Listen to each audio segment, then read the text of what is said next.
पिछले हफ्ते हमने सिकंदर जैसी फिल्म को 200 करोड़ कमाते हुए देखा, जिसमें स्टोरी का नामो निशान नहीं था। और इस वीक रिलीज हुई है जाट, एक फिल्म जो असली सिनेमा का मीनिंग समझाती है। पर थिएटर में सिर्फ 5 लोग, mass action, emotion, solid performance सब कुछ दिया इस फिल्म में, तो फिर ऑडियंस कहाँ है? आज के वीडियो में करेंगे full breakdown, story, performance, direction, BGM और ऑडियंस की असली वजह बिहाइंड फ्लॉप शो ड्रॉप। तो वीडियो को अंत तक जरूर देखना, ये सिर्फ रिव्यू नहीं, एक रियलिटी चेक है। सबसे पहले स्टोरी की बात करें तो मूवी की कहानी स्टार्ट होती है एक सिंपल जर्नी से। एक आदमी ट्रेन में ट्रेवल कर रहा होता है अयोध्या की तरफ, लेकिन ट्रेन रुक जाती है गांव में एक्सीडेंट की वजह से। वहां वो सिर्फ एक इडली खाने के लिए ट्रेन से उतरता है, लेकिन ये एक सिंपल सी भूख उसे एक आजादी की लड़ाई में खींच लाती है। ये गांव एक डर का अड्डा बन चुका है, जहां एक बंदा जिसका पुराने मिलिटेंसी से कनेक्शन है, टेरर का राजा बन गया है। पुलिस भी उसके पैर चाट रही है और गाँव वाले भी उससे डरे हुए हैं। इस गाँव में जस्टिस नाम की चीज सिर्फ यादों में बची है। और तभी ये आदमी बिना किसी प्लान के इंसानियत और इंसाफ के लिए लड़ना शुरू करता है। कहानी का टेम्पो शुरू से ही एंगेज करता है, ना तो ड्रैग होती है ना ओवरकट। और सबसे इंटरेस्टिंग पार्ट ये है कि ये एक इडली से शुरू हुआ कॉन्फ्लिक्ट आखिरी तक जाता है और एक जंग बन जाता है। तो कहानी में मिस्ट्री भी है, पावर भी और इमोशन भी। कैरेक्टर एंड परफॉर्मेंस की बात करें तो सनी देओल भाई, इस आदमी में अब भी वो 2.5 किलो के हाथ वाली वाइब है, लेकिन ये परफॉर्मेंस ज्यादा मैच्योर्ड और ग्राउंडेड है। उनके एक्सप्रेशन, साइलेंस में भी पावर फील होता है। बिना कुछ बोले लोग समझ जाते हैं अब तो सीन फटेगा। उनका गेटअप एकदम रॉ, देसी और बिलीवेबल है। रणदीप पूरा फुल ऑन सरप्राइज नहीं, क्योंकि उनसे परफॉर्मेंस तो एक्सपेक्ट होता है, लेकिन इस बार विलन बन के ऐसे आए कि कुछ सीन्स में आप लिटरली चिल फील करेंगे। स्पेशली उनका गेटअप इतना जबरदस्त है और उनकी आंखों में डार्कनेस है, इंटेंसिटी है और मैडनेस भी। वो डायलॉग डिलीवरी नहीं, उनका प्रेजेंस ही स्क्रीन को हैवी बना देता है। विनीत कुमार सिंह को हम बार बार अंडररेटेड ही बोलते हैं, लेकिन इस बार तो स्क्रीन पे बारूद बन के छाए हुए हैं।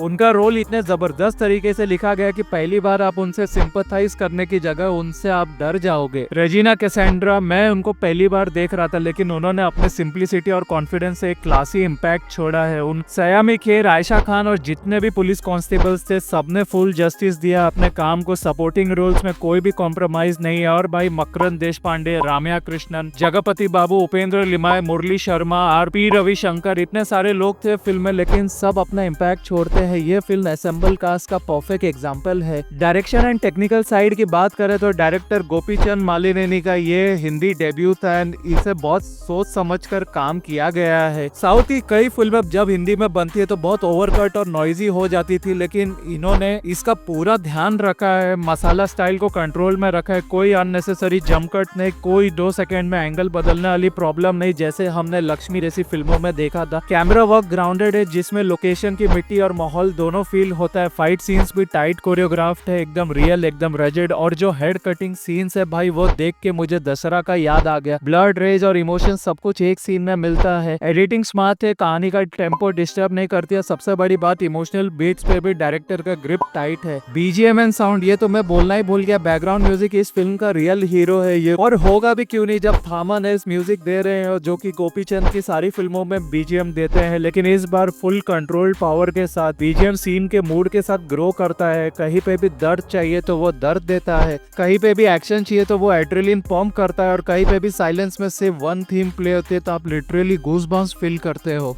अब आते फिल्म के फाइनल वर्डिक्ट एंड ऑडियंस के लिए भी कुछ। तो असली बात ये है कि ये फिल्म जाट मेरे लिए इस साल की बेस्ट मसाला एंटरटेनर है। इसमें मास है, क्लास है, परफॉर्मेंस है और कंटेंट भी है। लेकिन भाइयों क्या फायदा, खराब फिल्में आजकल 200 करोड़ इजीली कमा रही है, और यहाँ एक ऐसी फिल्म जिसमें सब कुछ सही है, सिर्फ थिएटर में 5 लोग। लास्ट ईयर भी ऐसा ही हुआ था, मैदान जैसी पावरफुल स्पोर्ट्स ड्रामा खाली हॉल में चली। और इस साल रिलीज हुई क्रेज़ी, जो पूरे कंटेंट पर बेस्ड सिर्फ 15 करोड़ कमा के गायब हो गई। फिर हम बोलते हैं कि बॉलीवुड अच्छी फिल्में नहीं बनाता। अरे जब बनाता है तो देखता कौन है? अगर हम ऑडियंस ही अच्छी फिल्म को सपोर्ट नहीं करेंगे तो फिर हमें बॉलीवुड के ऊपर कंप्लेन करने का भी कोई हक भी नहीं है। तो दोस्तों, अगर आपने जाट नहीं देखी है तो जाइए थिएटर में और असली सिनेमा का मजा लीजिए। ये फिल्म सिर्फ एक एक्शन फिल्म नहीं है, ये इमोशन, स्टोरी टेलिंग, परफॉर्मेंस का पैकेज है। और अगर आपको वीडियो पसंद आई हो और आप वीडियो यहाँ तक देख रहे हो तो लाइक, शेयर और कमेंट करना मत भूलना। नीचे लिख के बताओ किसका परफॉर्मेंस सबसे बेस्ट लगा। मैं मिलता हूँ आपसे अगले वीडियो में, बाय।